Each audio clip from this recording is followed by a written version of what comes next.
Leaked documents reveal the Chinese embassy in Solomon Islands made a failed bid to import a sniper rifle, 2 machine guns, and dozens of pistols and rifles into Honiara last year, after violent riots roiled the city.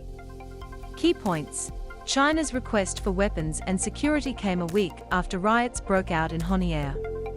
China's request for weapons and security came a week after riots broke out in Honiara. The leaked documents reveal that China feared its embassy would be targeted. The leaked documents reveal that China feared its embassy would be targeted. However, Solomon Islands government later rejected China's request. The embassy also requested permission to fly in a 10-man security detail into the capital to protect Chinese diplomats and their large diplomatic compound, leaked documents reveal. That diplomatic note was sent to the government of Solomon Islands on December 3, only a week after rioters targeted several Chinese-owned businesses in widespread protests against Prime Minister Manasseh Sogavare. The riots were partly fueled by public resentment among Solomon Islanders opposed to Mr. Sogavare's decision to switch diplomatic recognition from Taiwan to China in 2019, although they were also driven by broader ethnic tensions and economic frustration.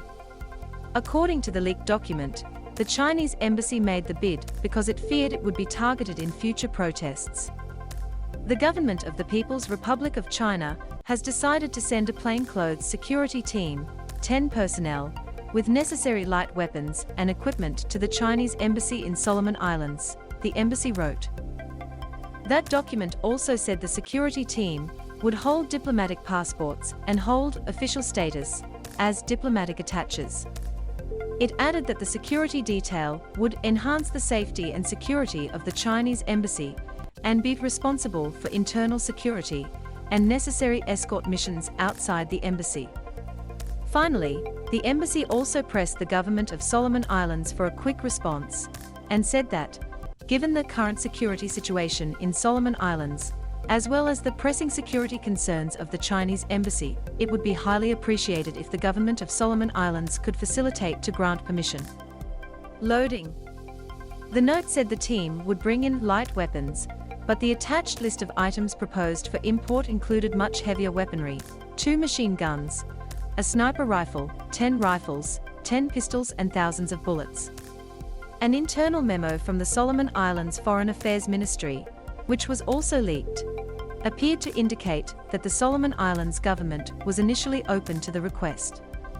The senior official heading the Foreign Ministry, Colin Beck, wrote that the Chinese embassy's request stemmed from the recent 3 days of November riots, of which the Solomon Islands Chinese community faced the brunt of the looting and violence amongst other business owners. My ministry, during the period, could not guarantee the safety of the embassy and of its staff. As host country, we had an obligation to protect all embassies including the Chinese embassy, the memo said. In this regard, we have no objection to the request. However, Solomon Islands government sources have told the ABC the offer was later rejected by Mr. Sogavare's cabinet, but they did not provide details. The government of Solomon Islands may have hesitated because it has not typically allowed foreign embassies and high commissions to deploy their own armed personnel for protection. In his note, Mr. Beck acknowledged the proposed shift, writing that China's request sadly sets a precedent. However, he still recommended pressing ahead, and said that China was a special case because public debate was and remains directed against China's interests in the country. Mr. Beck also said the deployment would last for 6 to 12 months, although there is no reference to this time frame in the Chinese embassy documents.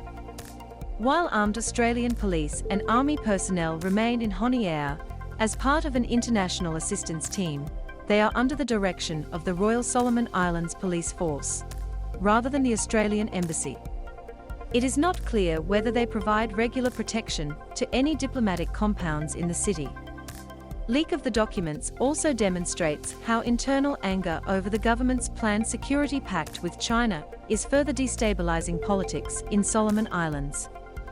The leaked documents were released by a group called Public Servants for Transparency, who are pitching themselves as Solomon Islands officials opposed to both the security agreement and corruption in the government. China has been providing Solomon Islands police with assistance packages and training.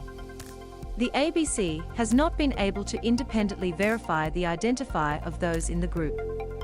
However, in a statement the group warns there may be more leaks to come, declaring they have supporters all over government, with similar stories to tell. They also urged Mr. Sogavar to ignore advice from senior officials in favor of the deal. The ABC has sought comment from the Ministry of Foreign Affairs in Solomon Islands, the Chinese Embassy in Honiara, and the Australian government. None has yet responded to the request. Late on Tuesday, Mr. Sogavar's office issued a statement berating those behind the leak, saying they were hell-bent on creating instability for their own interests. He also said that the Royal Solomon Islands Police Force would issue a statement later today.